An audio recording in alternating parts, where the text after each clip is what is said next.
Good evening, everyone. Happy Monday. It's your boy, Kevin Thornton, and you have tuned in to the Wellness Architect Show. Today is Monday, November 26, 2018. Yes. It's a great day in Atlanta. I hope everybody had an amazing Thanksgiving holiday. I know I did. Spent a lot of time with friends and family, fellowshipping and creating some great things going to come on for 2019. I'm super duper excited about today's show. We're going to talk about how we met later on, but we are both graduates of Eastern Michigan University. And we both are part of the alumni chapter down here. And so this brother is doing great things. And those who know me know that outside of creating wellness, mind, body, and spirit on my show, my whole intentions as well is to showcase black men doing great things in the community, because society and the media does not showcase us in a positive light. So instead of complaining about it, I take my platform as a way to show examples of who we are as great men, great men of God, great men of leadership, and all that great stuff. So I'm super excited about this brother today. So I want to introduce you guys to Mr. Glen Williams. How you doing, sir? I'm doing fine. Thank you so much. Thank you. Please tell everybody who you are, what you do, and how you get to this point right here, right now. So my name is Glen Williams. I'm Detroit born and bred. I live in Atlanta right now. And I'm an Eastern Michigan graduate. But before I talk about that, I'm a Southfield High School graduate. Mm-hmm. So shout out to all of my Blue Jays out there. Competed in track and field, went to Eastern Michigan, and continued to compete in track and field, graduated with a BBA in corporate finance, went to Walsh College, and graduated with a master's in finance, Master of Science in Finance, and moved to Atlanta right after that. Had a long corporate career, began work at the Detroit Medical Center, have worked at and not in any particular order, Yahoo, Citigroup, Earthlink, Verizon. Go ahead. And so about 10 years ago, decided that I wanted to start my own company. And so I did that. I started Revenue Garden in 2009, and have been working with entrepreneurs and working with executive leaders. Clearly, I'm African American, so I've had to focus on working with African American businesses to help them compete. And so that's what I've been doing. All right. So what made you want to focus on diversity and leadership for African Americans? Well, when you are, the only child of a single mother who was an entrepreneur, and you see how hard that kind of work is, but also how fulfilling and how exciting that kind of work is. Back in the day, we were taught that you go to a good university, you get a degree, Yep. you go get a good job, and once I began to get kind of outside of the provincial life that I was living in, left Detroit, Michigan, which I love, and moved to Atlanta. Worked in Silicon Valley, worked in New York City, traveled to Europe, and began to kind of take more of a world perspective. Had more friends that were not just white and Jewish and Arab American, but Asian, Indian American, and Korean. The maturation took hold, as it should with any man. Right. And I started to see that the world was bigger than what I thought it was. And that there were more opportunities outside of just going to a job and working at, fill in the blank corporation. And so I wanted something more for myself. I wanted more work utility. And so I went for it. Okay. And I advocate for anybody who wants to do that, because I think that jobs are spirit killers. But, moving from being an employee to an employer or to being a freelancer or a business owner will set you free. Okay. And so, So what about the ones that maybe feel that corporate, what might feel that entrepreneurship might not be for them, but corporate America is for them, but how do they advance up the corporate ladder? Because as you could tell, there's not a lot of us as CEOs of major companies or stuff like, or even C-suite positions. Correct. How do we do that? Well, so the transition from a corporate job to a life as a startup kind of tech entrepreneur was like, that's my story. Everybody doesn't, have my story. Some people want to have a corporate career story, Right. which is something that I respect. And so I would say that if your path is to continue to work at a large corporation, then, it's your job to do what you would do if you were running your own business, which is to go into that role, whether you're at an entry-level staff position all the way up to a C-suite position. It is to be as supremely prepared as you can be so that you can do a good job, for your employer and for the team and the people that you're developing. Right. Any Google search can show you that African Americans only hold 3 out of the 500 CEO positions in Fortune 500 companies, but we make up 14% of the country. So to have less than 0.5% or about 0.5% of the positions in those roles, the first time that I saw an African American CEO, I was a sophomore at Eastern Michigan University, and we got the Black Enterprise magazine, and it said that Dr. Clifton Wharton Jr., who went on to become president of Michigan State University, became the first publicly traded company, the first CEO of a publicly traded company. Wow. There's only been 12 other men since 1987 that have been able to achieve that goal. And so, if a corporate career is what you intend to do and that's what you're committed at, then you better be committed to doing something and being something that's special. That's all I wanted to do. I wanted to be a CFO or a CEO of a major corporation. And I found that it was probably going to be easier for me to create a multi-million-dollar business than to get, a moribund 6-figure salary working at a job that I loved, but that when people saw me love that job, that they took issue with that. Right. So do you think, because I worked in corporate as well, do you think a lot of times when we are very prepared and we're very knowledgeable of what we do and what we know, and we're very confident in who we are, sure, that's intimidating to them? Well, let me say this. A great corporate position is a blessing. You work at a company and you show up every day at 9 or 8, and most of what you have to do is sit in meetings with beverages that are cold or hot and talk with friends about what happened the prior weekend, and your job is to send email and to do PowerPoint presentations and Excel spreadsheets. That's literally a vacation that you're getting paid for when you think about the actual labor that people like my grandfathers and people who are ancestors that paved the way for us in this country, what they actually had to do to earn a pittance of what it is that we learned. So, a corporate job, whether you're African American, Latino, white, it doesn't matter whether it's a 5 or a 6 or, a 7 or 8-figure job. And there are those kinds of jobs that are out there. We're just not getting them. Who wouldn't want to defend that, right?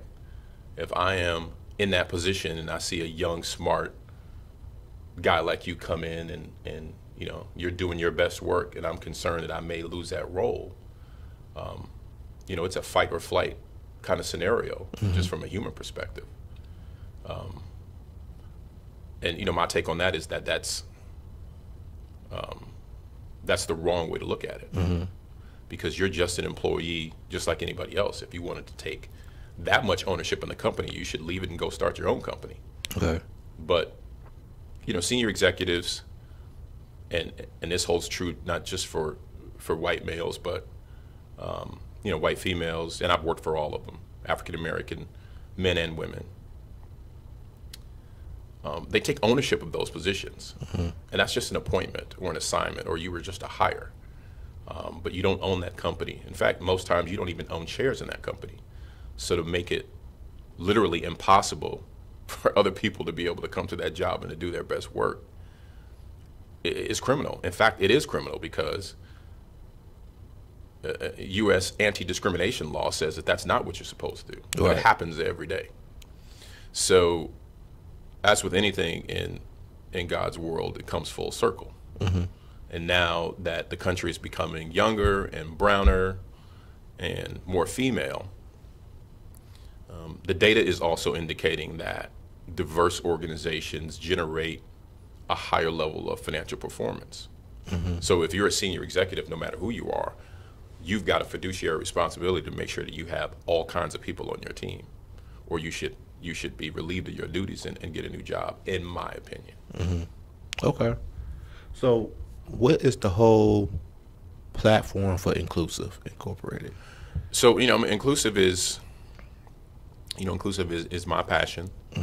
It's a new firm that I just founded, and it's an umbrella organization that essentially we brand it as an ecosystem of equality.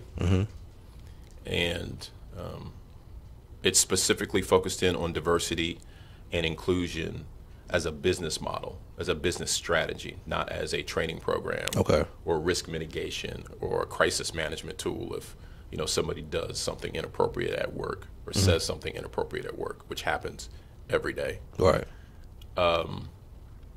It's more about trying to transform this whole idea of diversity and inclusion into every business unit and every function in an organization, no matter what size it is. Right.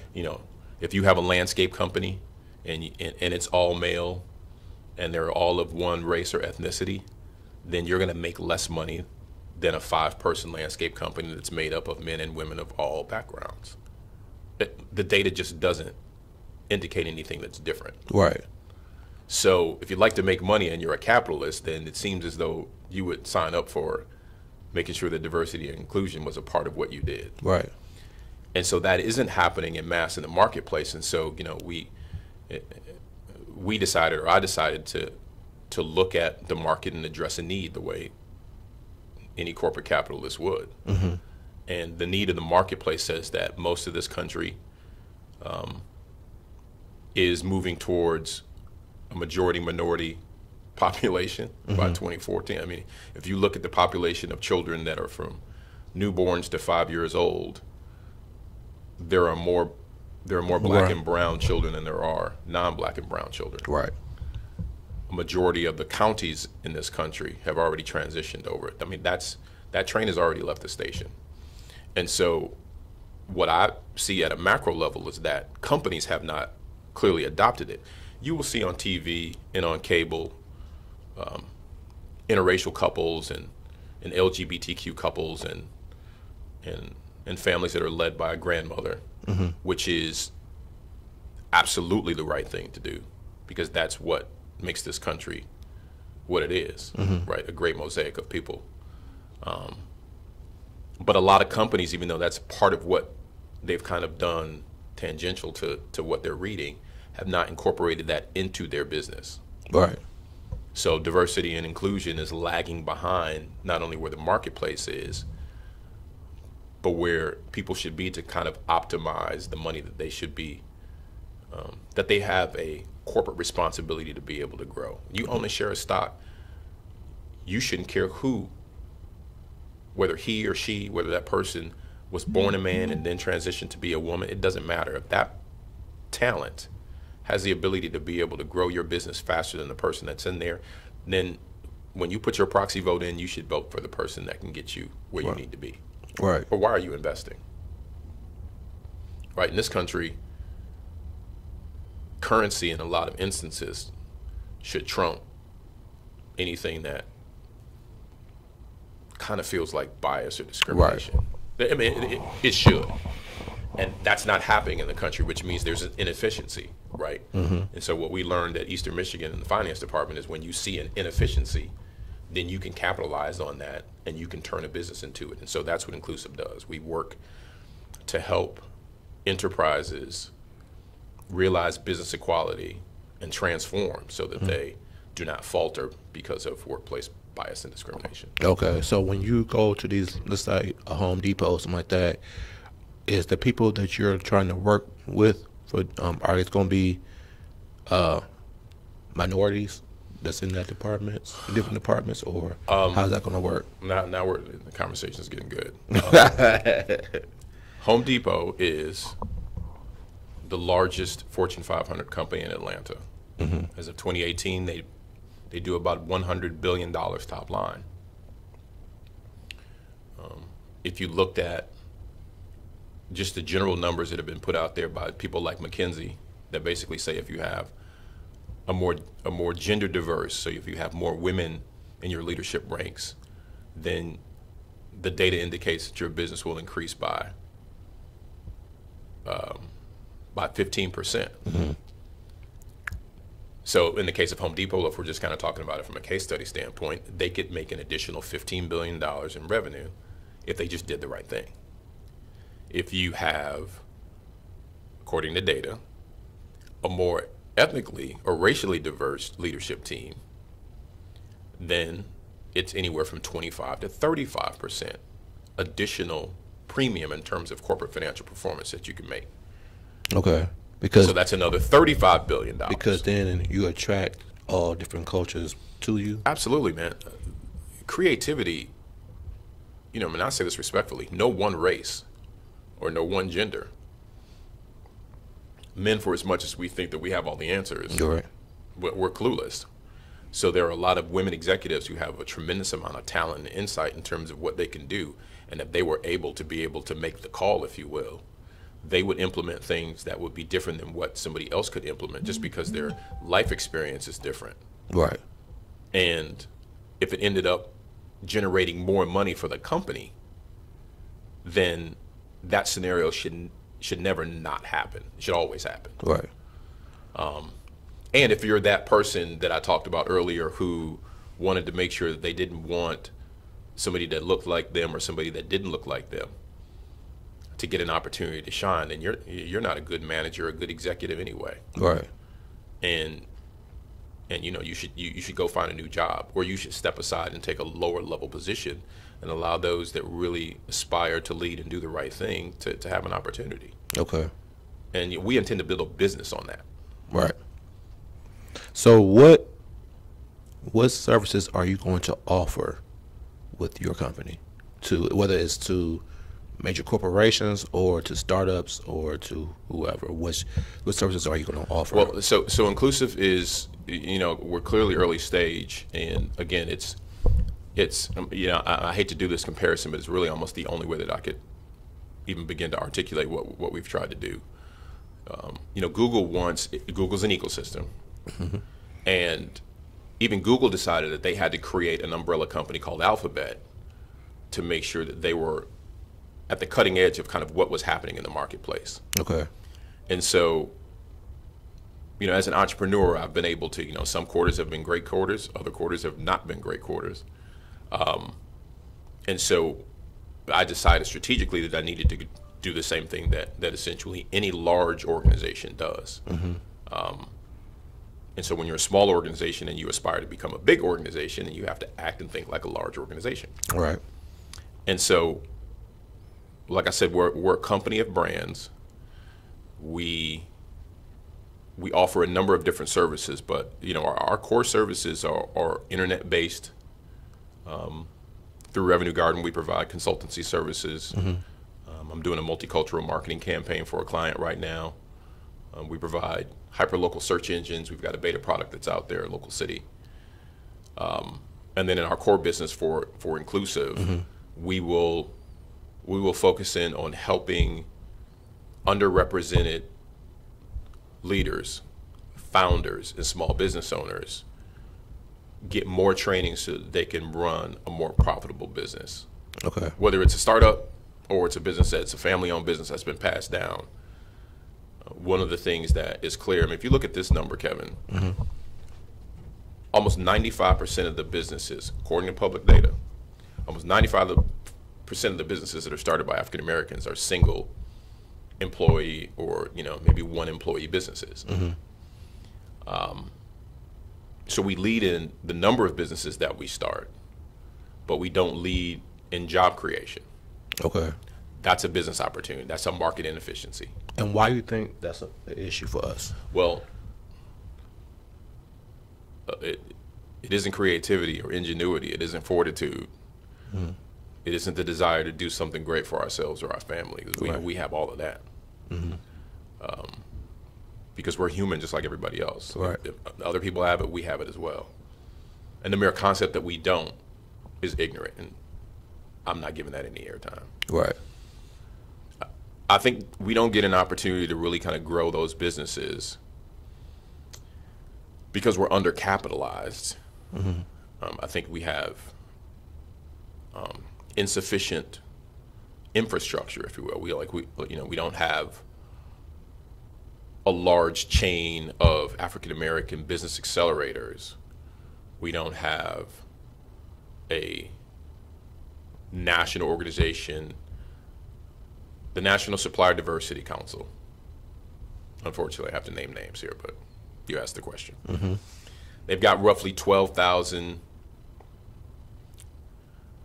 15,000, I think maybe the last number I saw, number of small businesses or African American or minority owned businesses, I'm sorry. But, there's almost 2 million black businesses in this country.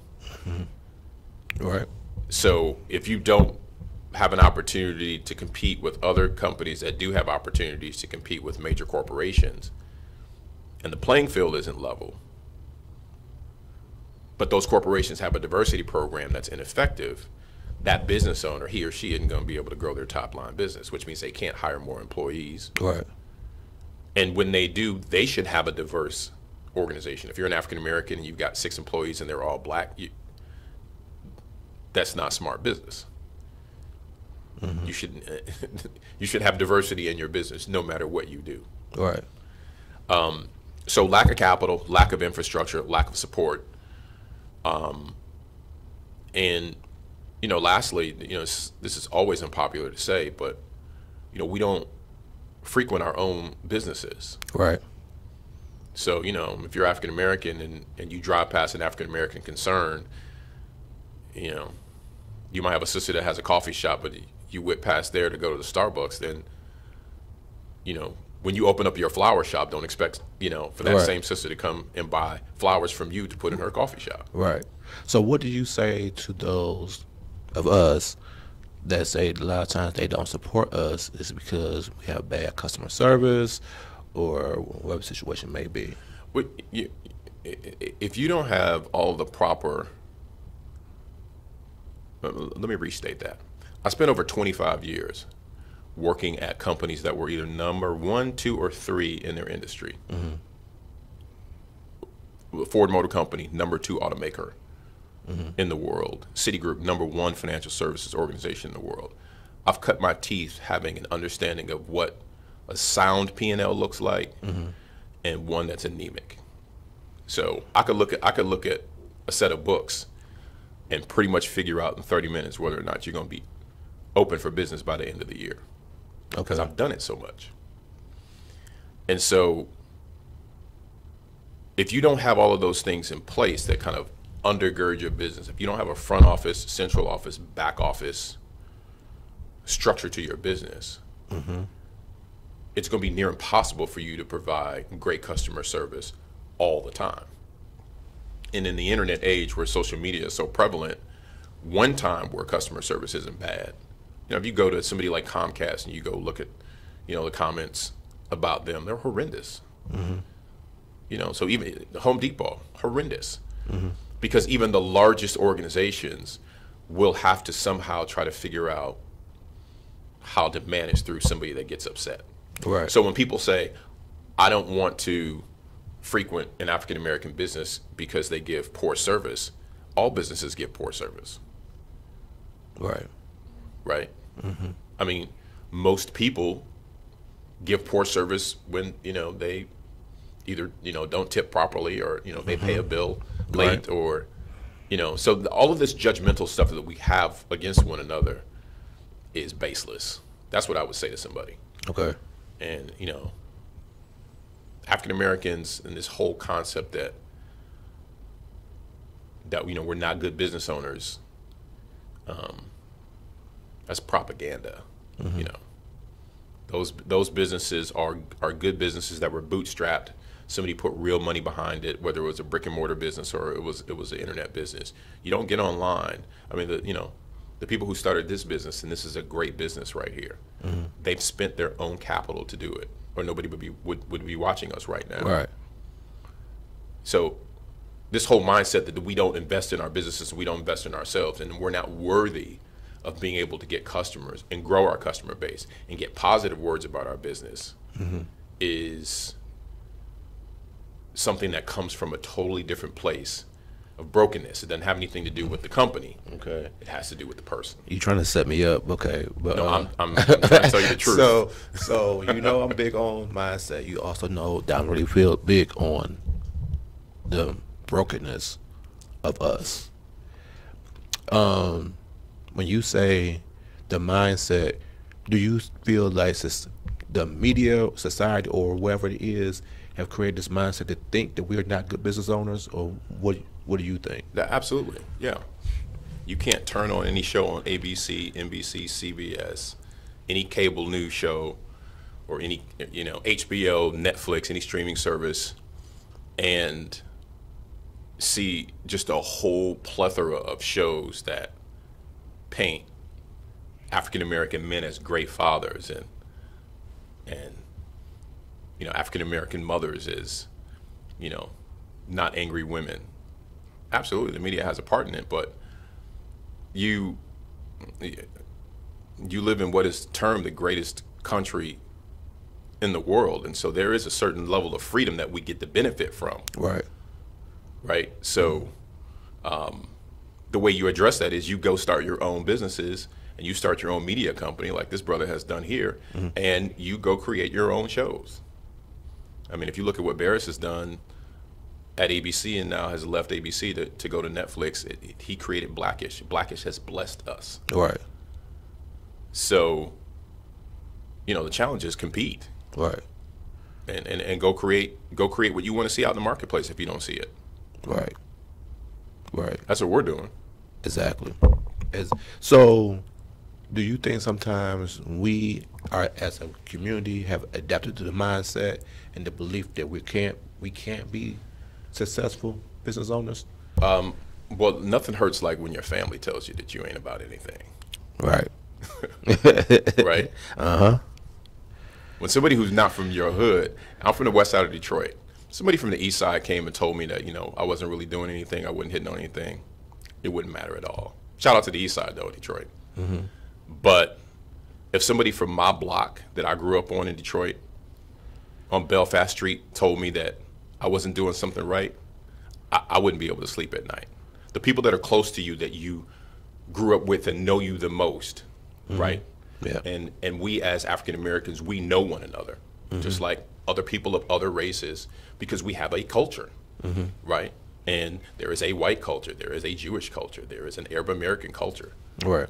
So these things that we say they shouldn't be offensive, it's just true. And if somebody within your own culture disparages you, then it would be unnatural for you to not feel a way about that. Right. And so that's where the healing has to begin. It has to begin neighbor to neighbor, family member to family member, churchgoer to churchgoer. Just, And so I know one of the things what you're doing is that, in order for us to be great business people, right, store entrepreneurs, or if you want to do the corporate side, great leaders in corporate, one of the things that you also focus on, which is not really done a lot, is you want to focus on the personal development side and why you feel that's important. Right. So as a founder and executive, no longer in a corporate position, but now in a startup position, the only difference is the size of the organization. Right. But the leadership skills and the challenges, in fact, they magnify, because you have less staff, you have less support, but you should have more pride and more fight. Right. You should. If you don't have it, then you need to call around and find a friend or find some place to go and to get it. So in corporate circles, I spent a lot of time, I was a C student at Eastern Michigan, and I'm probably the most successful C student that's ever come out of that university. Not because if you compared me against other C students at Eastern Michigan, I would have done better, It's because that I believe that I am the most successful C student that's ever come out of Eastern Michigan. Because what does it matter that I got a C at Eastern Michigan? I earned a degree, it was conferred. I earned another one, it was conferred. I've had a great corporate career. The whole mindset that I think sometimes is lacking in people who aspire to become CEOs or an EVP of a corporation or a senior director is, you got to want to put down 60 to 70 hours a week. Right. You can't work 30 hours a week in a large corporation that is publicly traded and think that you're going to earn, a mid six-figure salary. So first you've got to decide what you want to do, if that's the path that you want to take. Because I can tell you now, you will lose more sleep and make less money early on as the founder of your own company. Right. I agree. The problem with the corporate route is sooner or later, a layoff is going to get you. Just today, GM announced that they're going to lay off 15,000 people. That's 15,000 families that are going to be affected just before Christmas. Right. What are those 15,000 people going to do? Where are they going to find work? Right. Everybody's talking about how great the labor market is, which means that there is a lack of new opportunities. And so, that's a concern. Right. And I think one of the things you said that you touched on is that especially those who want to be in corporate and they want to climb that corporate ladder. One of my best friends is like a SVP of a bank. And one of the things that he taught me is that you have to be 100% unapologetic of who you are and what you're going to do. And so what that means too is that you got to do some things that we as the friends may not understand, you might not be as available because you got to work or you got to do this, do that to get to where you're trying to go to. And I think a lot of times we get so caught up, we want to make sure we please everybody that we lack off Absolutely on the actual goal. Yeah. So that whole disclosure about me being a C student, I'm an A+ executive. Right. Because I decided to make the commitment to get better, to improve. I sought feedback on the areas where I may not be as proficient as I needed to be, and I got a book, or I got a microphone, or I got in front of the mirror and I practiced it. And first of all, the brother that's an SVP at a major bank, well done. There's a stress associated with that, but there's also a level of achievement. It's like when you play football and you get tackled. Right. It hurts, but it feels really good. Right. Because that means that you've got skin in the game. You've made yourself available on the playing field to take a hit, if you will, to use that metaphor. And I just think you gotta make a decision about what kind of leader you want to be if you ever want to be a leader. Some people just want to go to a job. There's absolutely nothing wrong with what it is that I'm getting ready to say, but just want to go to a job. They don't want to get promoted. They want to do their 40 hours. They want to get their 2 weeks vacation, get a spot bonus here or there, go home and be with their family. Number one, they'll probably live longer. Number two, if they don't like things and material things, then they'll be happier. Right. But number three, they're never going to be a leader in a major corporation. And that's not a diversity issue. That's a you don't work hard enough issue. But if you do all those things and you work hard and you still continue to get overlooked, then it doesn't have anything to do with your talent. It has to do with the fact that people don't see you through an equal lens as compared to other people. Which again is a market inefficiency, which is another thing that our business is going to be working on. Okay. So one of the things, that you and I have talked about a lot is, I'm big on mindset and I'm really big on energy. Mindset and energy. Yes, sir. Like I told you, I set my, I'm at the gym by 5. Yep. So I'm up by 4. Right. And so when I'm up at 4, the first 15, 20 minutes, I'm meditating. And so for those who don't understand, meditation is when you allow God to speak to you. So after that 15, 20 minutes, then I pray. And that allows me to pray to God, to me to speak to God. And so then from there, then I'll either read some book or I look on YouTube, something inspirational to fill my spirit. And then, you know, shower, shit, and save, and then I'm out to the gym. Right. I don't never turn on the TV or anything like that. I'll usually ride in the car silent, or I put because I don't want anything to fill my spirit of anything negative. Anything I put in is going to be something I forced into me that's going to be positive. I don't know if he's speaking a word to y'all, but he's speaking a word to me. So And so therefore, I should be doing all these things. I have set the tone of the day of how I'm going to be. So that set the energy. And so, you know, because anything, when you read what the news is low vibrations, because everything's pretty much negative. You know, a lot of the TV shows is low vibrations because pretty much negative. You know, you don't want to incorporate that energy into your spirit like that unless you're going to do something like that. Right. So then, therefore, energy attract energy. So where you at this moment is the reason why you and I connected, because we both here at the same level energy-wise. Yes.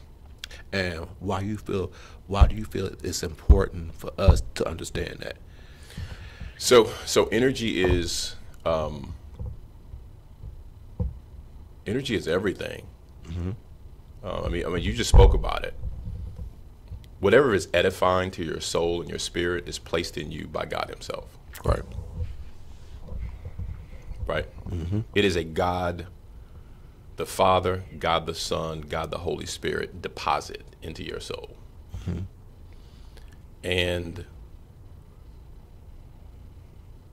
if you're a caring person, your job is to then, when you go out, you know, before you kiss your wife or your dog, or, you know, you kiss yourself on the hand before you leave the house and you go out into the world, is to let that energy and that light illuminate and share it with other people. Right. Absolutely. Like sometimes you leave the house and you're just up. And sometimes, you know, you didn't get enough sleep, or something didn't go right the night before, or somebody's vexing you. You know, you've got a parent that you're concerned about. Your child isn't doing well at school or something like that. And your energy is down. At that point in time, during that interlude where you listen to God and then you speak to God, you know, the Holy Spirit's going to give you what you need in order to be able to turn that thing around. Then it's up to you as an adult person to make a choice to be up. Right. And a lot of us don't want to make that choice to be up. We want to make a choice to stay down. Right. And so you're going to have a bad day. There's a perfect analogy. My boys in green and white, we just played Duke University. Right. On national TV. And got smoked. And we got handled. If I was the last guy on the end of the bench, and I've been the last guy on the end of a bench, when we show up at practice the next day after flying in late, and we get to the basketball court, we need to be up. Right.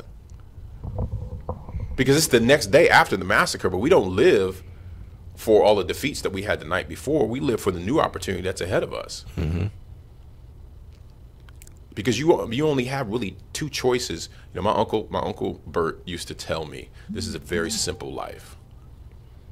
It's either, things are either up or down, they're in or out, they're good or bad, they're black or white. It's heaven and hell. Like all the 50 shades of like whatever you want to fill in the blank. I was raised that isn't probably the best way to think about it. So you're either going to be down or you're going to be up. And am I down at points in times? Absolutely. Do I choose to stay down long? Not really. Because as a C student at Eastern Michigan University, I used to have to chase around people like Eric Frederick and Mike Calhoun, shout out to Shaker in Cleveland, and Carl Johnson, one of the most amazing 400-meter runners I've ever seen. Proud to be a teammate of. The GOAT at Eastern Michigan, Earl Jones. And you had to get on the line against all that talent. The question that you had once you spiked up and you stretched and you got out there and you made a decision that you were going to be at the best track and field institution in the Midwest is, can you run with these guys? You can't even begin to run with them if you're down. Right. You got to turn it up. Right. Well, that same lesson has to be applied to everything you do in life. And as it pertains to business, if you want to take a corporate track, then you've got to be energized about the brand that you work at. And you've got to be energized about the talent level that you are bringing to that brand. Right. And you got to want to come in there and compete and be fair. And when treated unfairly, you got to make a decision. Do you stay and continue to get treated unfairly in this bad marriage, if you will, or do you leave and you go do something different and you get on a different track?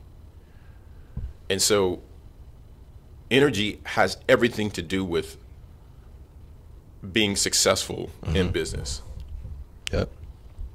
And I mean, we talk about it a lot in my business.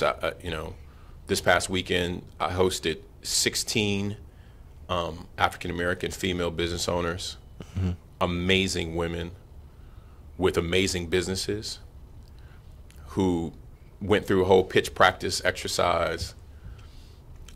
Beyond being impressive, the energy in that room was at an all-time high. And that's the kind of thing, imagine if that energy permeated throughout the entire community. Right. Imagine if a mindset of win at all cost fairly and with love and positivity was what we did on a daily basis. Right.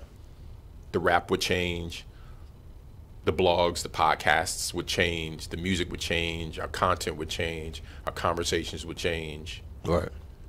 And so, there are other people who are building a business model on that not changing. And in a capitalistic society, that's okay. Right. You got to take the good with the bad. Right. So we're going to go back to energy, but I know you also are very focused on helping African-American men in leadership. Yes. Why is that so important to you? Well, my grandfather used to say, you're built for this. Like, this is the kind of journey that only you could go through, Kelly. And, what my grandfather Rufus meant was that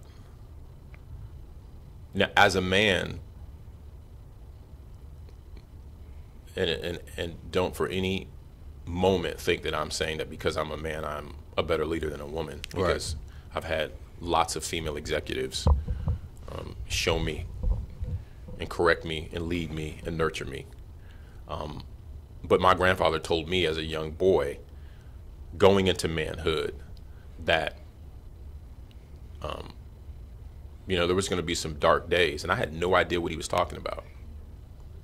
I ate 3-4 times a day. My bed was always warm. There was always television. We had the 4 o'clock movie back in the day. Right. I went to a private school. They cooked us hot lunch. I went to Southfield High School. I didn't skip a class until I got to Southfield High School.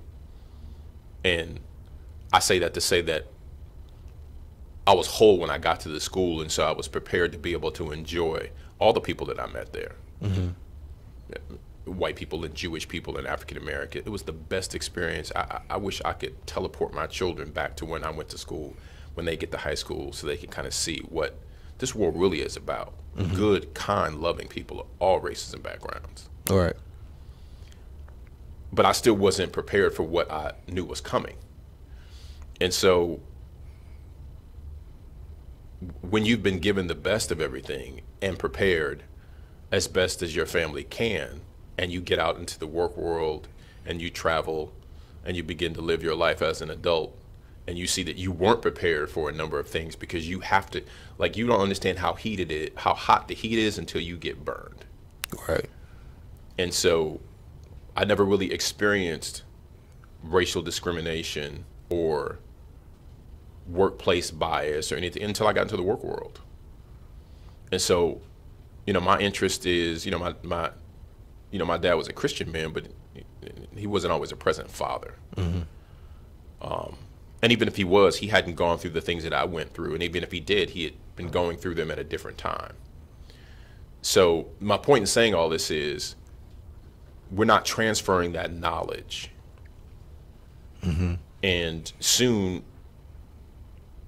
with the millennials coming on, things will be completely different for them. And what's happening is that knowledge transfer hasn't happened, and so now they've decided to kind of take their own reins. Yep. Not that they weren't parented right, but we had it great as a community for a while, or so we thought. We had an African-American president, salaries were up, we were buying houses, going into debt, all that kind of stuff. Right. And we weren't prepared for what we're seeing today. And I'm personally shell-shocked. I've lost friends because of the last election cycle. And the reason that I bring all that up is to say people have to prepare those that are coming behind them. And so in our business, we have a leadership lab for founders and executives. It's called Compete. Because, I went to Eastern Michigan University, but I've had people that went to Harvard that reported to me they couldn't work a full 8 hours. It isn't the school that you go to. It isn't the wealth of the family that you come from. It's literally about, do you want to compete or not? Do you have the energy, and are you uplifted enough to actually want to get on the line and let your back tighten up and your thighs burn, but that you run with the fastest and the best that are out there, and you cross the line with them or ahead of them. Right. And that has to be shared with people in order for them to be their best selves. This guy who was a PhD at an African-American leader who was a PhD at an HBCU once said to us, at a family dinner, those that can must. So if you've been exposed to a lot, but then you don't turn around and share it with other people who may have also been exposed to a lot, but you guys are exposed to, you're exposed to a set of things that are in the A column, and I'm exposed to a set of things in the B column. Well, if we don't have an exchange so that at least we have an understanding of what the A column looks like when you've lived in the B column, right? Right. Then why are we here and what are we doing? Right. The race isn't going to get lifted, or if some of us feel as though it's descending, it is not, that fall's not going to stop because somebody else has done it for us. Right. I got a buddy that says, mama and daddy, like we're mama and daddy now, nobody is coming. Right.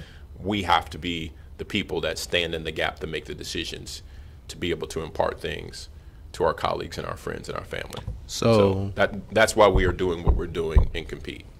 So do you think part of the thing is for us as a community, whether it's being entrepreneurs, being corporate leaders, or just being our best selves, that one of the things that we don't put a lot of focus on is healing ourselves, and why I think that's important? I think the personal brokenness that we all either are experiencing or have experienced at some point in our life that has to get resolved is a big impediment to us being our best selves. Right. I honestly believe that. And so, you can enroll into a curriculum in the Compete Lab, and we can take you through all of these modules and give you all the hard skills that you need and be able to increase your knowledge to be able to manage that business. Right. Whether you're a staff manager or a senior executive, whether you have a board governance role or you man the call desk. But if you're an unhappy person, Right. or if you haven't sought out something or somebody that told you that you were worthy of not just being the call center rep, and not that a call center rep is bad, but if that's what you aspire to do, then you've got to decide whether or not you've been the greatest version of yourself that you can be. Right. Because maybe you blow it out in volunteer work and you help underprivileged children. You don't tell people about that. Only God knows what the work has been about in your life. Right. So this isn't about pleasing other people. It's about what you've decided to do in your career. because we all should have strong, solid careers that provide us with utility and are edifying and all that stuff, right? Right. But if you don't have the right mindset and the right energy, and you know that there is something that is just kind of quite not right about, you know, something that you haven't resolved in your life, then you're not going to be a great leader at work. Right. Whether it's a startup, whether you're a volunteer and you're still trying to help that scenario about helping underprivileged kids. How can you help an underprivileged kid when you've got personal issues that you're not working on? We should all be working on our best self. We should all be making a decision to be up. Right. Exactly. So, you know, my thing is, we at some point, you know, have to take complete utter responsibility of where we at. And in order to do that, we gotta take, you know, we gotta look at our faults of what we're doing or not doing to be our best selves. And part of that reason, and we gotta ask ourselves why. And I, you know, because like I said to you in the conversation one time, is that we as a community, a lot of times I don't think we really understand how great we are. You know, I think we have to come to the mindset of what people may have perceived us to be, and we have, you know, accepted as being true, that we only could be so much. But you know, my thing, like I told you, is, you know, the things they do to try to oppress us as a community or to oppress our mindset is done for a reason and purpose, because they already know how great we are, and they don't want us to understand how great we are. And so then, therefore, they feed us all this negativity, whether it is to change our mindset or stuff on TV, whatever it is, to make us believe that this is only so much we could do, or where we can go. Right. Because they fear that the day that we really fully realize that how great we are, that we can really take over, and they don't want it to take over. What's your thoughts? So, my thoughts are very, very straightforward, very simple.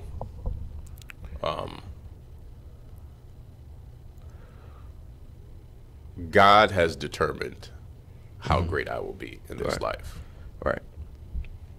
But everybody doesn't either believe in God, or if you do believe in God, you don't believe that He has determined that you're going to be great. Right. That's broken. You need to fix it. Find a pastor. Read a Bible, get better.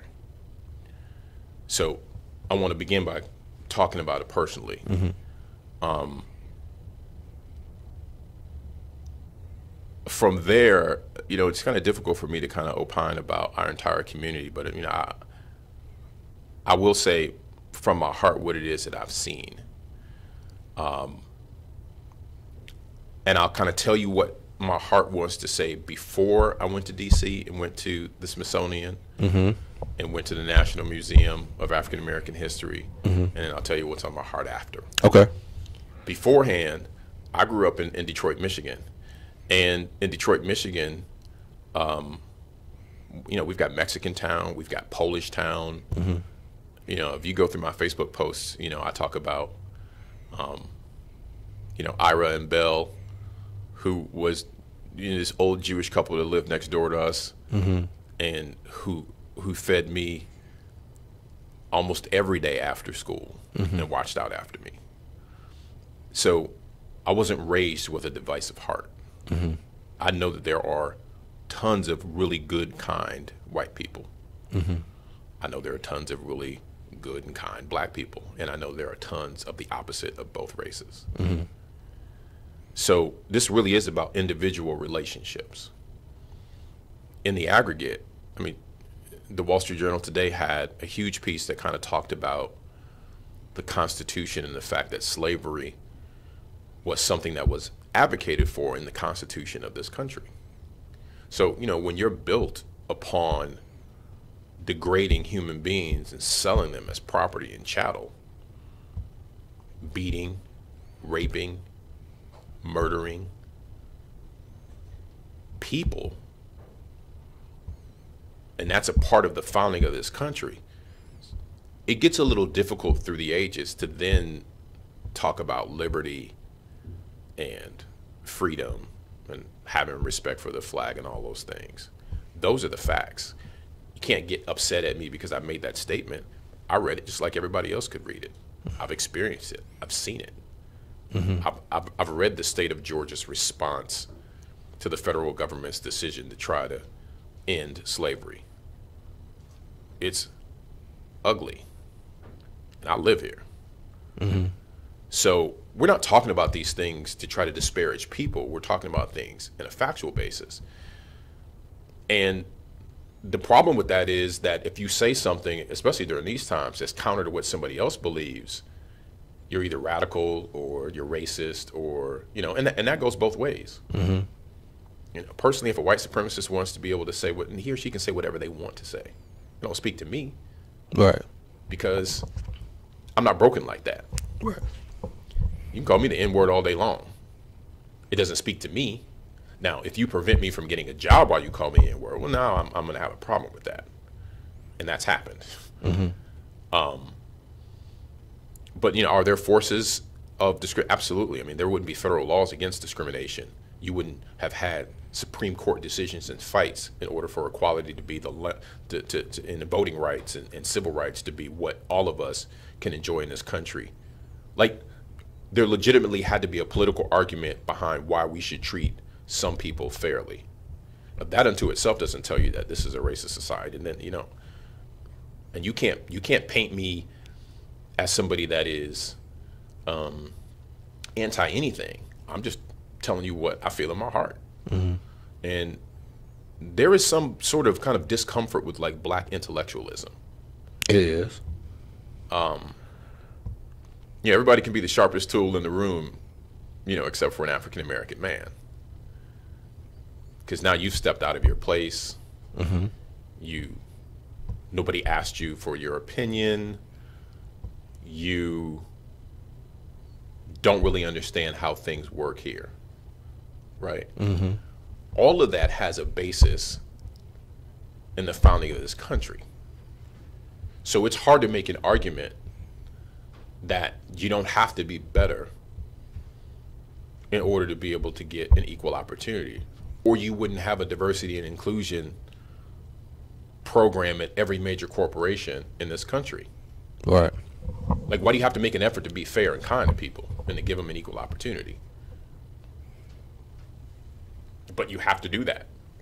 And that's not been realized, which goes back to the fact that there's a market inefficiency, which is why we've started Nclusiv.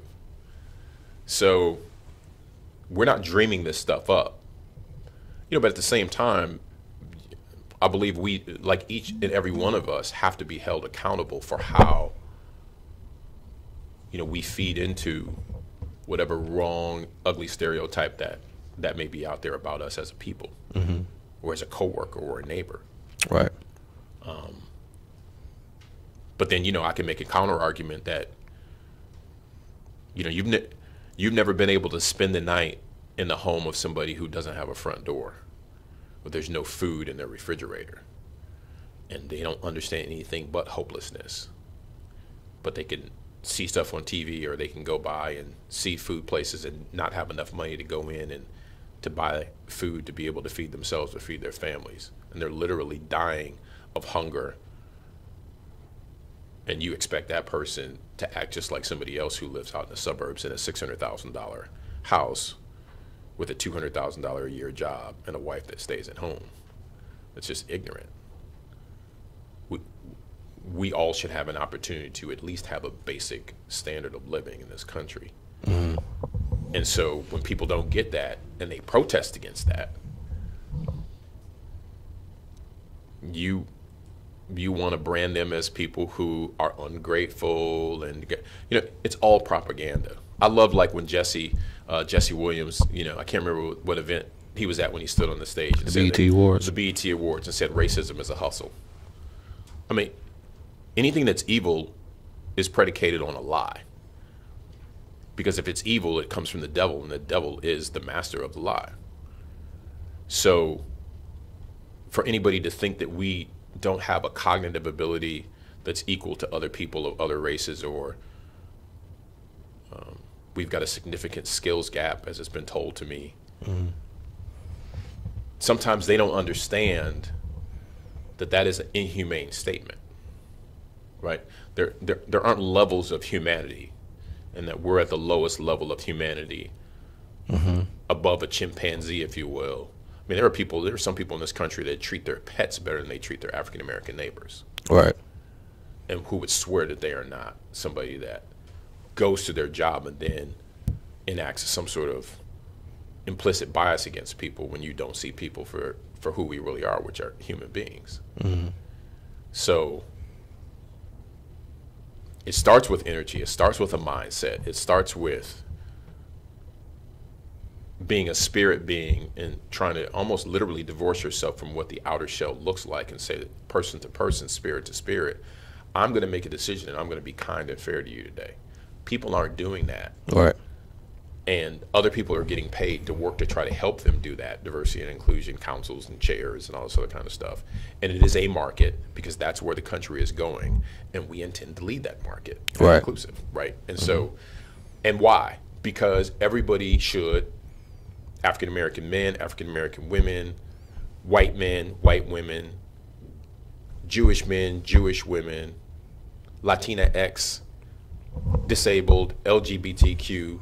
At the end of the day, we're all people, dude. And so if you look at the data tells you that this country isn't treating African Americans as people. Right.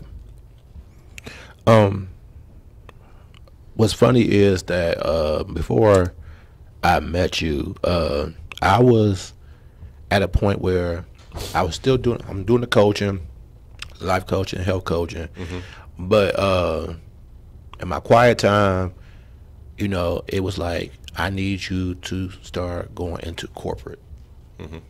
That's where he was leading me to. And I just didn't know how I was going to do it at the time. And that's when you came in. And when you said what you had to say, you really have to sell me on it, because I pretty much already knew, based on what I was going through at the time, spiritually, this is where he was leading me to. So I didn't fight it. I didn't question it, because I just knew, okay, this is where he's guiding me to at this present moment. And so, because everything that you were about, or what you are about, with Nclusive and compete and all that, is where I was at. Because I want to help everybody. However, I want to also help the men, because I think the men are broken and they want to be great. They just don't have the tools on how to be great. Yeah. I think, you know, a lot of stuff, you know, how the narrative is about who we are and what we do, and their experiences has broken them to where their self-esteem is low. So when even though you might have grind and you went to school like you did and got 2 degrees, it still doesn't help the brokenness that you have inside you, and even the self-esteem you may not have. Right. So then, therefore, even though you know what you know at that job, you know, it's still at a certain point of lack of self-esteem you have within yourself to feel like you deserve more, Right. or to be better. Right. And so, you know, so that's why when that came by, I said, okay, it makes sense for us to collaborate and do this, because it's a lot of great guys out there and great women out there who could be excellent career women, or career men at corporations, or be excellent leaders in their own businesses.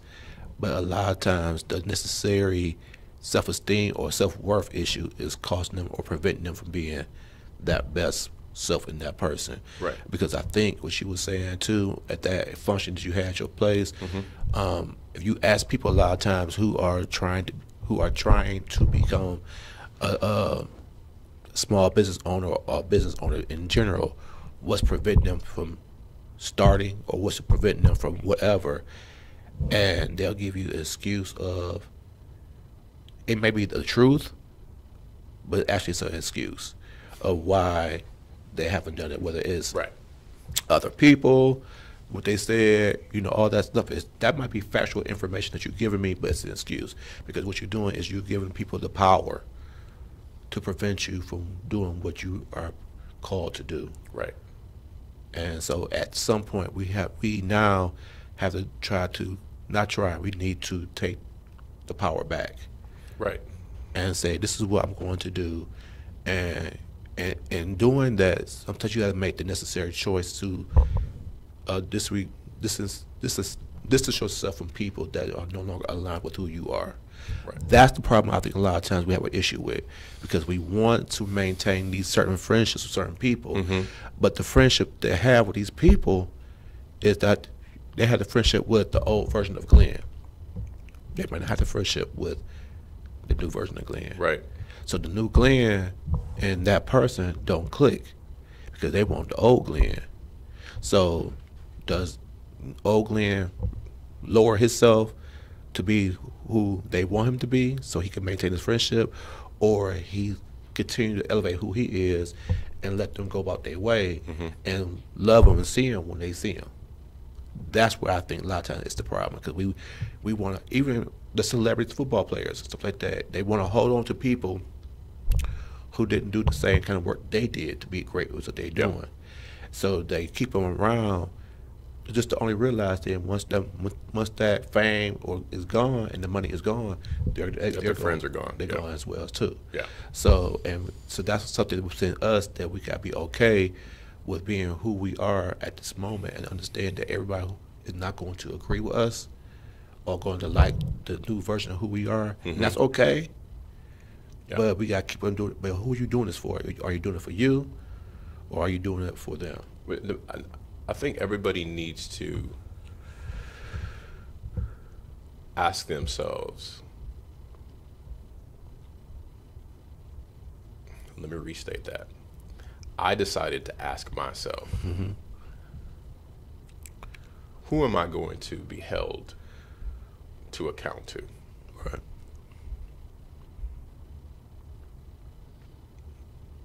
In this life, it's myself. It's my responsibility as a partner, it's my responsibility as a father, as a business owner, all those things. But most importantly, I've got to decide whether I don't like myself, I do like myself, or do I love myself? Right. And, I kind of talked about like being prepared as a young child, and then, going through college, and even through college, a great high school experience with amazing people. And I mean like amazing people. People who cheered for me, I still cheer for them today. People who I played ball with, or went to class with, or didn't go to class with. Right. Honestly, I think that was like a pivotal point in my development. That it made my eyes open and accepting of all kinds of people and cultures. Then you go to college and you kind of go on with your life if you're fortunate enough to be able to do that. But like once you get on your own, you got to decide: are you going to hold yourself to account? And and early on in adulthood, in your quiet moments, every once in a while, you should actually be able to look in the mirror and say, you know what? I don't want to be profane here, but you want some stuff. Right. As you speak to yourself and say, you know what, I've got to get better. And so, there's been a couple different times in my life when I've made decisions to not spend time with people who they personally weren't holding me back. I was giving them too much of my time in my life. And I need to reallocate. That's the true currency of life. It's time. It's not money. Right. And I was giving too much of it to the wrong people. Right. And not enough of it to the right people that I was obligated to. Right.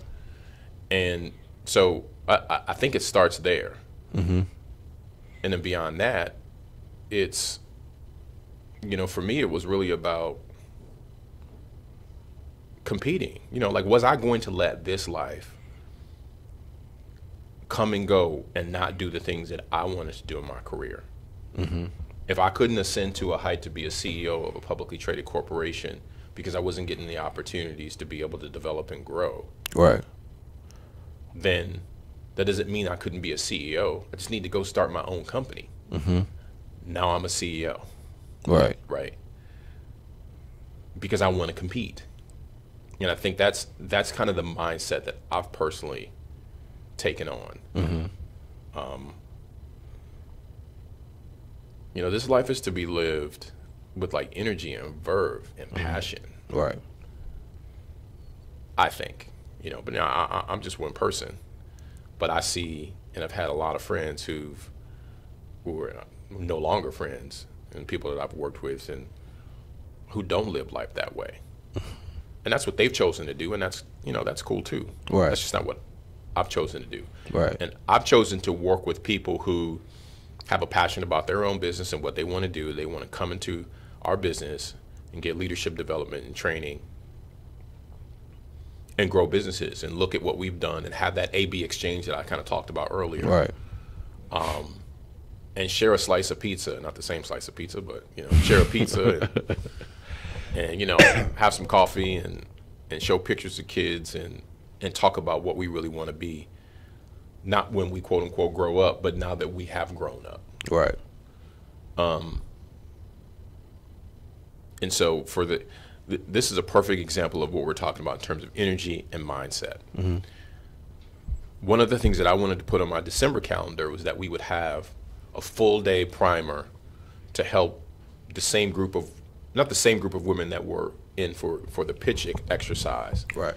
But for another group of entrepreneurs, men, women, black or white, doesn't really matter. But if they have a startup or an early stage business and they need to be prepared for 2019 and develop a full year operating plan, then we wanted to put on a full day, 8-hour seminar, get a good night rest before, have a good breakfast, and then just get into it, right? It's like track and field practice, man. Practice starts at 2:10, you rock until practice is over, and then when it's done, it's done.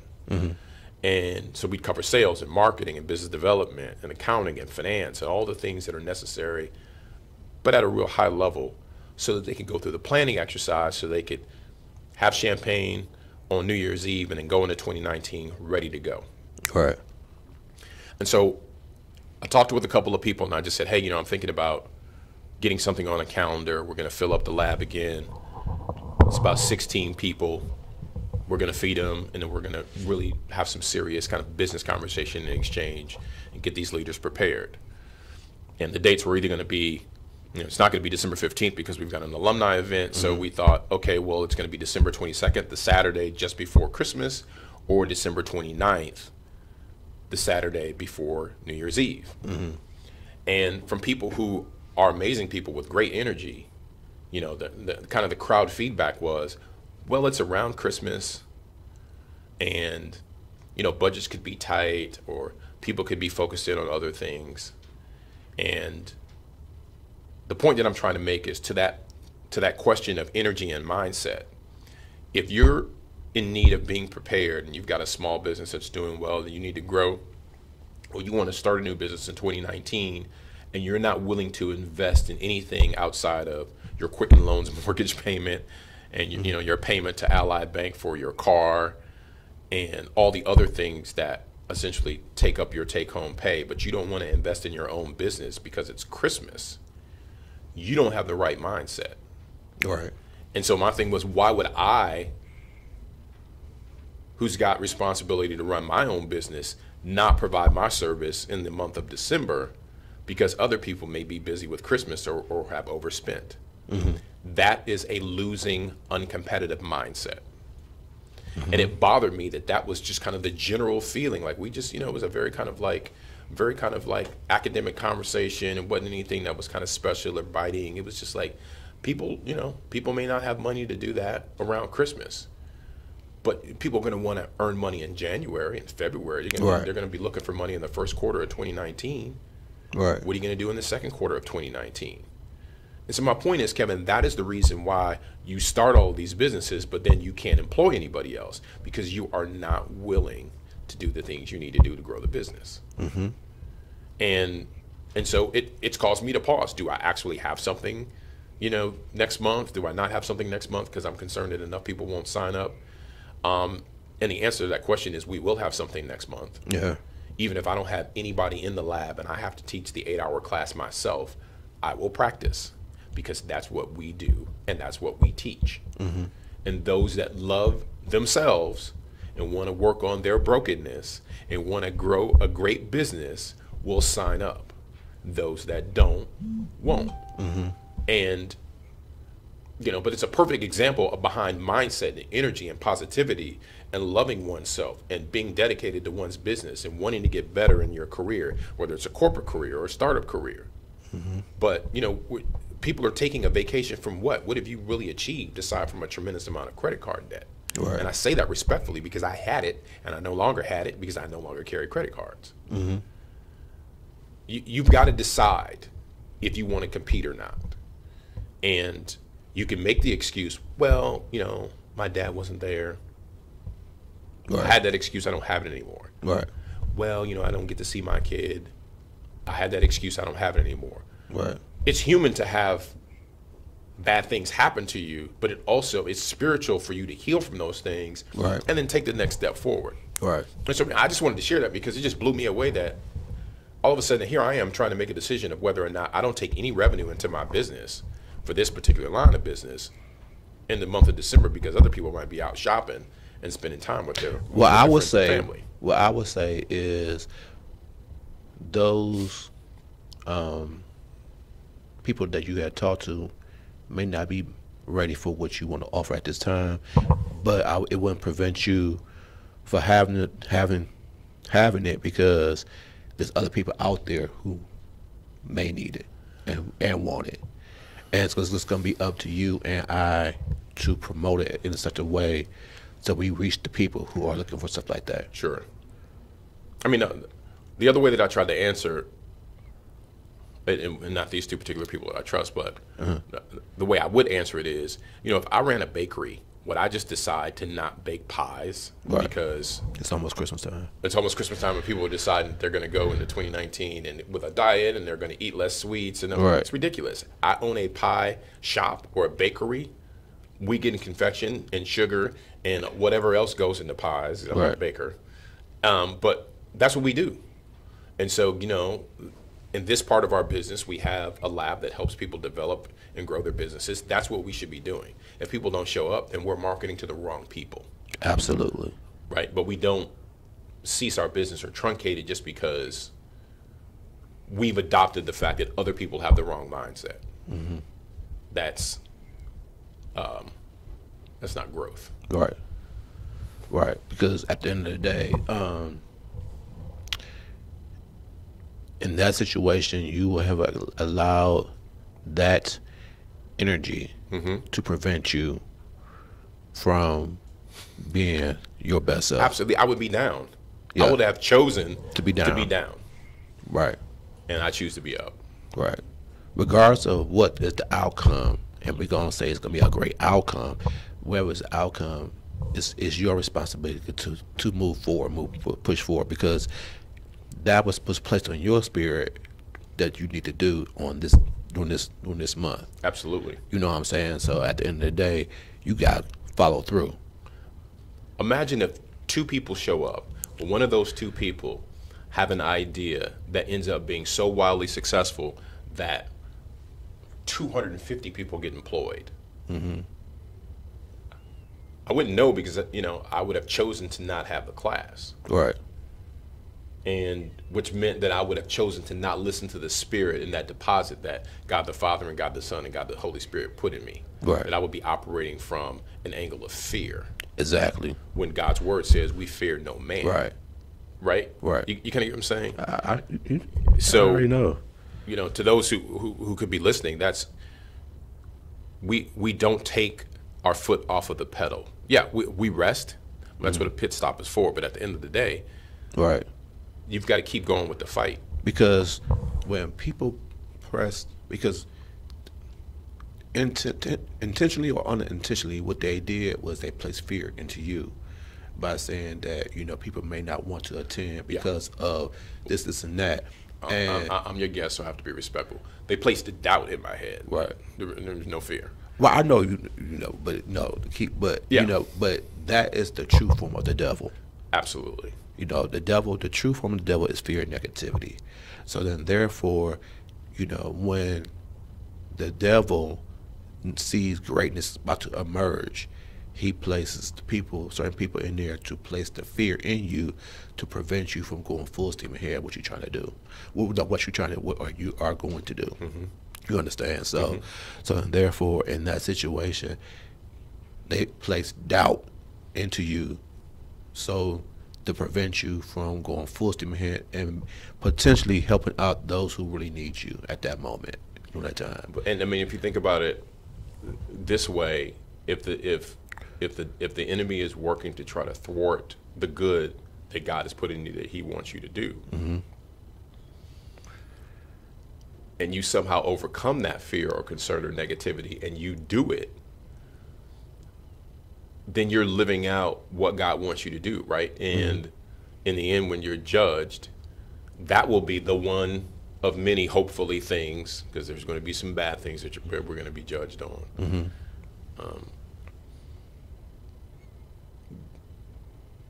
Just for me and how I've been taught and how the Spirit has and the Word has been given to me, mm-hmm. you know, I kind of fantasize that will be the one time where the Lord Himself says, you know, you were good and you were faithful as a servant. Mm-hmm. Right. That you did this thing that I inspired you to do. Right. And it was crazy because when we saw, when we saw each other Saturday, it's a common thing amongst us that a lot of people are at the point in their careers, mm-hmm. they want to do something different. They just don't know what to do. Mm-hmm. You know, we talked about it with one of the alumni who said, you know, he wants to do something different. Talented guy. But I can tell he's talented because in 10 minutes he talked about what he did. I knew that he had some really, really good marketable skills. You know, I know people that went to school with us that are at the point of their career that they know it's time to do something different. Mm-hmm. But, you know, they don't know what to do. They have an idea of what they want to do. Mm-hmm. They haven't gone forward with it, and part of it is fear, because you know they fear that if they go out this branch, they're not going to attract the income they need to attract to maintain and live. Right. And I say you can still do a game plan of still while you're working this job, start preparing to make the transition, so mm-hmm. when you start creating the income mm-hmm. that you're creating, then you can finally leave. Right. It's not like we're telling you to just like completely just stop working and do this, but you gotta come with the game plan. And if the game plan is this is who you right. are going to go to be. I'm antsy to say something because, like, we haven't talked about this, but in 2010 we launched a product called Start It Now, mm-hmm. and that product was marketed towards working professionals, so people who, you know, they worked a 9 to 5. One of the ways we marketed to them was honestly and authentically and said, you really don't like that job that you have. Right. There's a small boy or girl that's inside of you that always wanted to be, and you fill in the blank. You know, work with us and we'll take the dream that you have, start it now, and we'll begin to start doing all the things to kind of give you the early stages. So we'll go through ideation for you. We'll help you develop a website. We'll do the branding for you. You work your regular job. You direct us as if you were the CEO until we get it prepped to hand it back over to you, because it's your dream and it's your company. You've just paid us to basically kind of bring it along. Mm-hmm. And then when we're ready, or when you're ready, you assume it. And now you've got something that is further along than what you would have if you were laid off and you walked out of the building with your boxes and you had no idea what you wanted to do. Right. And Start It Now, it was somewhat successful, but the biggest objection that back then I heard was, well, you know, I don't have enough money to be able to kind of pay the fraction of the fee that you would have that you would pay if you were out there and you had to pay for all these services individually. Mm-hmm. The beauty in the service was that we were aggregating a lot of startups that were owned by people who were continuing to work. Mm-hmm. So 5 or 6 or 7 or 10 people decided to start it now, and then we would help them bring it along. And so, you know, there would be people who would be driving cars that were clearly $700-800 a month cars who said they didn't have enough money to be able to work on their own dream because they knew they weren't happy in their job. Mm-hmm. And ultimately because you're not happy and you're not giving your employer what that employer demands for you, because it is an exchange. They pay you, you're supposed to deliver a high level of productivity. And if you're not doing it because you don't like the job, and then you get laid off, you feel as though you're being treated unfairly. Mm-hmm. In some instances you are, in some instances you're not. But you're not gonna work in that job forever anyway. Right. So you should be planning, you know. So people have an insurance plan, they have a dental plan. Most people don't have a life plan. Right. Which is why they need a life coach. Absolutely. And most people don't have a business plan, which is why they need a business coach. Right. Because when you get caught out there without a life plan and without a business plan, if you think you're, you know, what's the song? If you think you're lonely now. Right. Yep. That's Wait true. until tomorrow. Right. That's not how the song goes. But if you're not planning for this thing, you're not operating at a high level as an adult. You're not being cognitive. You're not planning. You're not living your life with a certain level of forecast forward. You're not hopeful about what tomorrow brings. You're just day to day. Mm-hmm. And to me, you're not spending the time that God has given you in the best way that you could. You should start it now, whatever it is. Mm-hmm. We should have so many people that are interested in wanting to start it now, right now, that we have to turn people away. Right. Because who doesn't know people who hate the job that they have and feel underpaid? I don't, because I love the job that I have. Right. And I'm comfortable being underpaid. But one day, I expect, you know, I work the way that I work today, the way other people don't, so that I can live the way other people won't be able to live tomorrow. Absolutely. And a female entrepreneur said that. Super talented young white female. Mm-hmm. And so she gets credit for that. I can't remember her name, but, you know, we give credit where credit is due. Right. And in that class that I was talking about, you know, one of my advisors, Dal Avant, who's the CEO of Aquagenuity, has an energy and a focus unlike anything that I've seen, and I've been working a long time. And she provides that and shares that with people that she interacts with, mm-hmm. and in this case, to help, you know, these young women be able to grow sound, solid businesses. Mm-hmm. That's what we're supposed to be doing. Now, it was something that she said that really stuck to you when it came down to energy. What was that? Is it something that, I know you said something that you wanted to talk about with energy? Yes. So to paraphrase what Dal said, energy can be disrupted by, you know, the word ear is kind of toxic people, mm-hmm. right? You know, my feeling is that, you know, it's like we say, there are no bad kids. They just, you know, have bad parents or whatever. Mm-hmm. There are no bad people. They just have picked up kind of bad traits. So if somebody doesn't share the dream that you have, and they're interrupting your creativity or your ability to be able to do what you need to do, i.e. their energy isn't where it needs to be, mm-hmm. and it's thwarting what you're trying to do. And I agree with her on this. Her advice is not throw that person out of your life, but you have to try to find a way to repurpose people that you care about, or people that care about you, or people who don't, but just take up your time, and to get them to advocate and to see what you're doing and to help you do that. Mm-hmm. And if they aren't ready to sign up for that, then you've got to distance yourself from them. Absolutely. And the people who, like in that other scenario, who were so hesitant to start it now are the people who haven't decided that their dream of starting a business wasn't more important than them continuing to be able to drive a Mercedes, mm-hmm. or continuing to, you know, one of the things that I said to the ladies is, when you start a company and this is your livelihood and this is what you're trying to do, you're going to lose something. Sleep, money, relationships. You're going to lose a ton of people. And you've got to decide to be an adult and have a conversation with those people and say, right now, this is where I'm at and this is where I need you to be. And if you can't meet me here, that's good. I will see you down the road. We'll continue to talk and exchange or whatever, but my focus is on this because I've made a commitment to this, because I want to be accountable to myself and my children or my employees or whatever. Right. And God gives us opportunities to make choices every day. And if you don't decide to do something that's better than what you have right now, then, you know, and even those who have, like myself, one of the things that Dahl and a lot of other African-American founders struggle with is the lack of access to capital. And so one of the things that we do to address cash flow issues is to say, you don't have to get cash flow from debt, which is, you know, a loan. You don't have to get cash flow from equity, which is an angel investor or a VC or something like that. You can get cash flow from operations. Go to the marketplace for capital. Create a great product or a great service, put a fair price on it and sell it and get your money at a profit and continue to retain a certain profit in your business, and you grow it the good old-fashioned way.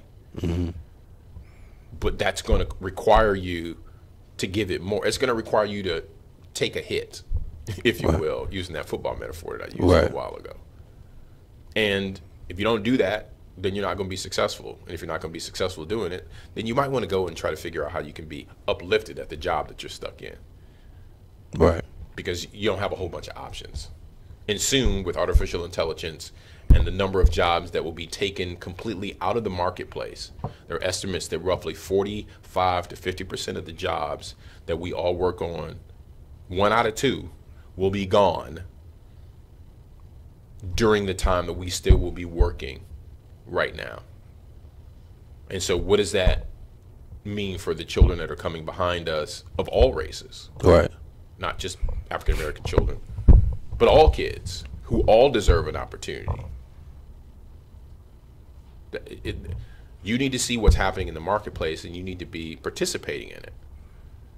You know, because it doesn't matter if, you know, the child that's starving is white or black or Jewish, or, you know, comes out. There are kids that are coming out at 9. What's important is that that kid hasn't eaten, and that this country should be providing opportunities for people to be able to do that, to not only eat, but, you know, for parents to be able to feed their kids, etc.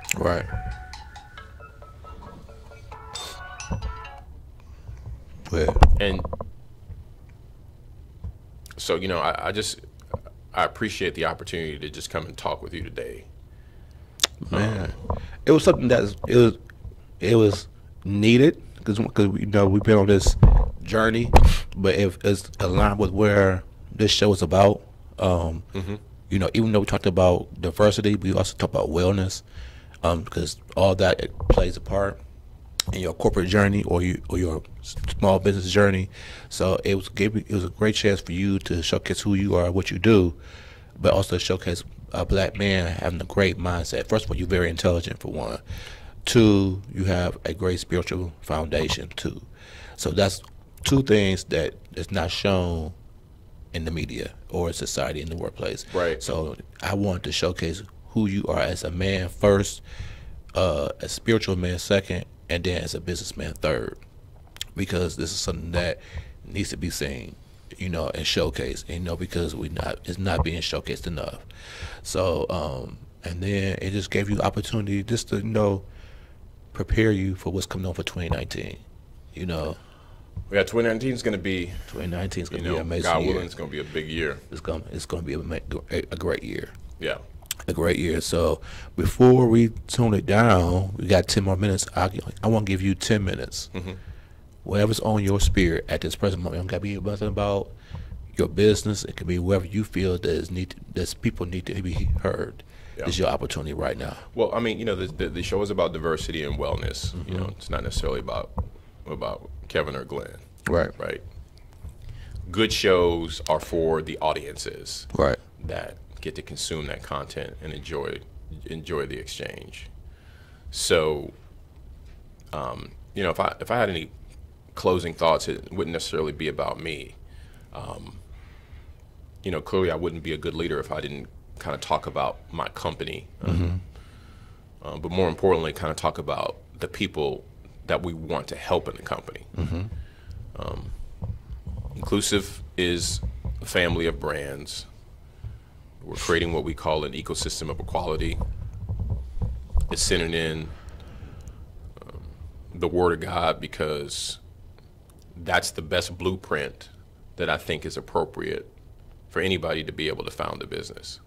So anybody that I talk to, I tell them everything is based on threes: Father, Son, Holy Spirit. It's based on, because that's the way business is structured. Revenue, expense, profitability. On your balance sheet, it's assets, liabilities, equity. Right. It's all aligned. And you'll get an opportunity to learn more about what we're doing as we get more kind of customer facing websites out there. The lab is already live. We're going to be opening up a new lab, a bigger lab in January of 2019. It'll be about 1,600 square feet of just very, very gorgeous space that'll be dedicated to diversity and inclusion and entrepreneurship and networking, fellowship, people getting an opportunity to meet other people who are all excited about either being better leaders, building bigger companies, or just meeting new people. Right. And to the people that we hope to be our customers and our advocates, I would close by saying, the thing that has been said to me my entire life, no matter what religion you come from, you could be Jewish, you could be, of a Hindu faith, of a Muslim faith, Christian faith, you could be a non-believer. But the thing that's always been said to me is the thing that I will say to all of you, which is that God loves you. And he is always interested and hopeful that all of his children listen to his guidance and come to him. And I've never felt so much kind of joy and excitement about building my business on the tenets of my faith. Okay. You can look to the marketplace and see a number of really successful corporations that have done it. The founder of Chick-fil-A and his children, Mr. Cathy, has just built an incredible business with Chick-fil-A, and they're very public about their spiritual beliefs. They close on Sunday. So, if you talk about competition, they run 6 days out of the week and everybody else runs 7. Yep. And a Chick-fil-A franchise, on average, generates more money than McDonald's. Yep. Or any of the other ones out there. They're the number one franchise that's out there because they're built on the right principles. And so you're welcome to be able to introduce that same thing into your business. And if you don't want to base it on biblical tenets, then base it just on being a good, fair, kind person to people who look like you and people who don't look like you. Right. Don't subscribe to what we're seeing that is prevalent in this country, because I can tell you that is not how the people that I grew up with feel. Right. And the people that I interact with feel. Have I met some bad people? Yeah. But by and large, most of the people that I've met, I've been blessed with. They've been kind people. So, just be good to one another, man, and be fair. And, put a good product out there, a good service, charge a fair price, treat people kindly, and you'll just be so much happier. Well, first of all, I want to thank you, sir, for being on the show. I really appreciate it. You gave a wealth of knowledge from a business standpoint, but also in a spiritual standpoint, and that's something that I think is very needed in this community at this present moment, especially with the energy that's out there right now, and not in the country. The energy's down. It's not up. It's not up. It's down. So that's my intent, is to elevate the energy, to be more of a positive mindset, positive thought pattern. What I would say is that we have to start to know that we are great, and be unapologetically great without seeking validation from anybody for our greatness. You're a great guy. I don't have to tell you that you're a great guy. I have to tell you a great leader, because you should already know that you're great. Yeah, but I thank you for saying it, because it does something good from my heart. We appreciate it, but you should already know that you're great. And if we just be unapologetically great and do it with the proper intentions behind it, then there's nothing that could stop us. What we have to start doing is giving our power away to people who does not deserve our power. Absolutely. We have given our power completely away, and it no longer, for those who, regardless of what spiritual background you go to, it does no longer align with what you're supposed to believe in. Because you were supposed to believe in that your God is the highest power, He orders your steps, and He makes no mistakes. If you believe that to be true, then no one should prevent you from being your best self. The sky's the limit on who you are and what you can become and what you can achieve, because you and your God, or whoever your God is, are co-creators of what is going to be the life of Glen Williams or the life of Kevin Thornton. So I can no longer say this person prevented me from being my best self. No, I prevented me from being my best self, because I no longer was walking in conjunction with my higher power to be what I was called to be, what you was called to be. So, and a lot of times I think we scared to say that, because that means all the onus is on us to be great, and instead of us playing the victim role. We're gonna be great. Own it, say it, do it, put the action behind it. You know, if you got people around you that don't want to be great, that's fine. There's no judgment on them, but it's gonna be as good as the people you surround yourself with. And if your friends don't want to be great, you can still be cool from a distance, but you have to spend your time with people who are being like-minded, who's aligned with who you are and where you're trying to go. Yep. Period. Yep. You know, and that's the part where my buddy said you got to be unapologetic about that, because like you said, the most valuable thing you have is time. So your time, you have to strategically place your time with people that you could be a blessing to, but they could also be a blessing to you as well, and you could grow from. And so if you don't do that, you being a disservice to yourself, and you're doing disservice to somebody else as well. Absolutely. And if you don't communicate to somebody that you need some reciprocity, if you care for somebody and you don't have the confidence to be able to tell them that you expect for them to reciprocate to you in some way, right, then you're broken, right, and you need to get fixed. You right. need to get healed. Right. And we talked about that. It was one of the first things we talked about. Exactly, because one of the things I had to learn is stop having one-sided relationships. You know, I had one-sided. I didn't learn that until I was 50 years old, man. Really? I had to learn how to stop having one-sided relationships, because I would always do for everybody else, but I never set an expectation what I needed back from them. So then when I did need something back from someone, they couldn't give it to me. Right. And you know what? I was in a room filled with women and just soaked up all of their energy and their excitement and their passion about their businesses. And it was just great to just kind of be there and, you know, and serve the coffee and, right. and we had juice and, you know, pass out the donuts and help the ladies in any way that I could, since, you know, while we were hosting them in our space. But there is counsel that I was able to get from them and use in it, and it's going to make a difference in my life. There's counsel that I'm going to be able to and have received from you. You know, words of healing, words of kindness, words of confidence. Nobody comes here and has all of the answers. Right. And you have to be open right. to being able to ask other people to kind of help you out. Right. And I'm just blessed that I have, you know, enough people in my life that want to do that. I just think a lot of times all of us, we are scared to shine bright and fear that we're going to intimidate somebody else. Your job, all of our jobs is to shine bright, never to dim your light to make anybody else feel comfortable, because you're doing yourself a disservice for dimming your light because somebody else is intimidated by your brightness.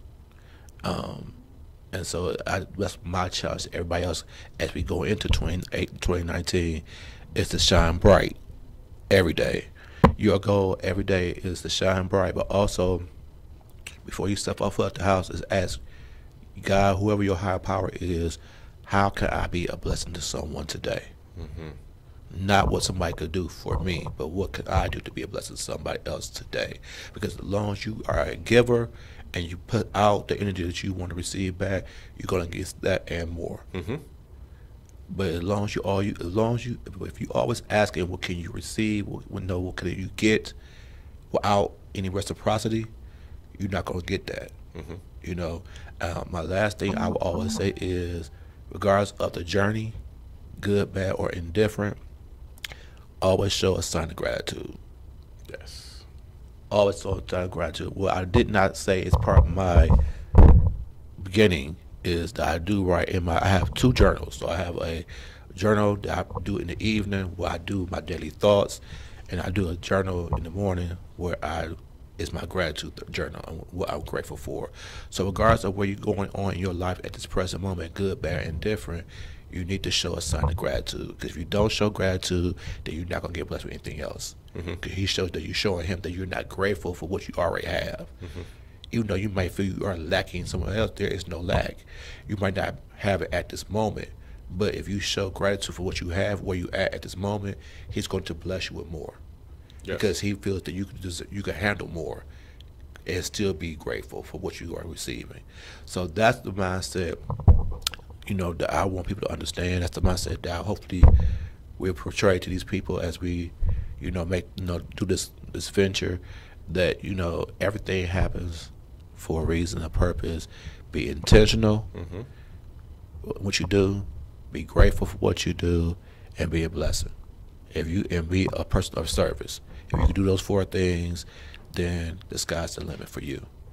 And this changed the mindset as I end it is, I always tell him, try is not in the vocabulary. Can't's not in the vocabulary. Either you're going to do it or you're not. Point blank, period.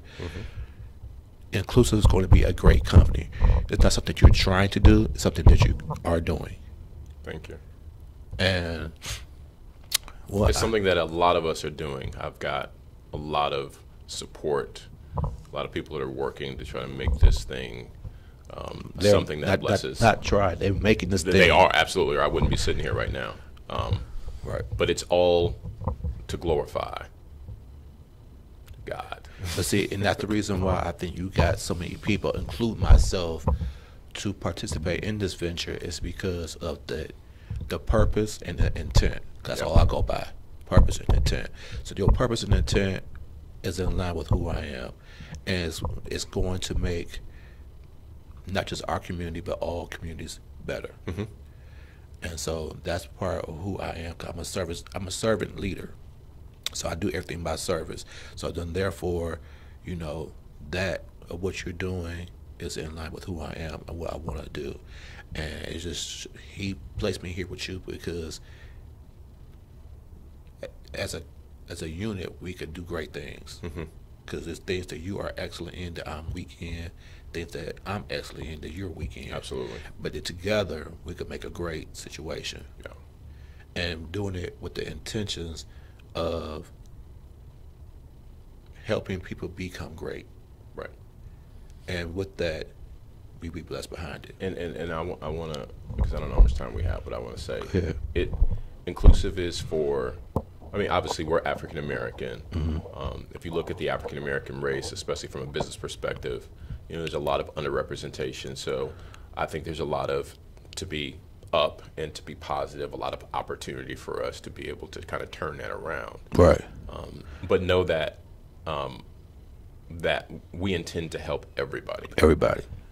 Right.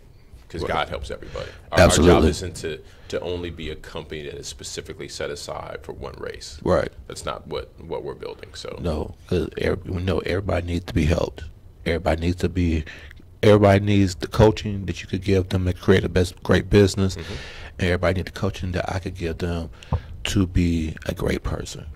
And when we have a great business mindset and a great personal mindset together, sky's the limit. I don't believe I can succeed without leaders, including myself, who have somebody like you and other people who have the gift that you have to help them and guide them along the way. Right. So I can't be successful that way. Nobody can be successful in thinking that you can be successful by yourself on an island. Right. It's a broken down mentality. Right. Right. And so just to end it, my final thing is this: we need to stop creating limitations of who we are and what we can become and what can we achieve. You know, if you believe that this is a society of you have a higher power, the higher power will tell you that there is no limits on anything. There's no lack of anything. You know, so the only thing that's a limit or thing that's a lack is in your mindset. And that has to be changed first. And that's why I always feel that mindset needs to be changed first, because that mindset is a block that prevent you from the greatness you're going to get. It's a mindset, it's a block that's preventing you from the prosperity that you're going to receive, because you feel sometimes you don't deserve it. And you got to ask yourself why you feel that way, or why you place a limit on yourself to say you can't, or you only do so much. Because you're doing yourself a disservice, you're doing your family a disservice, you're doing the community a disservice by not doing your full potential, because whatever is blocking you from being your true greatness. So with that being said, I want to thank you again, sir. Thank you so much, man, for this enlightening conversation.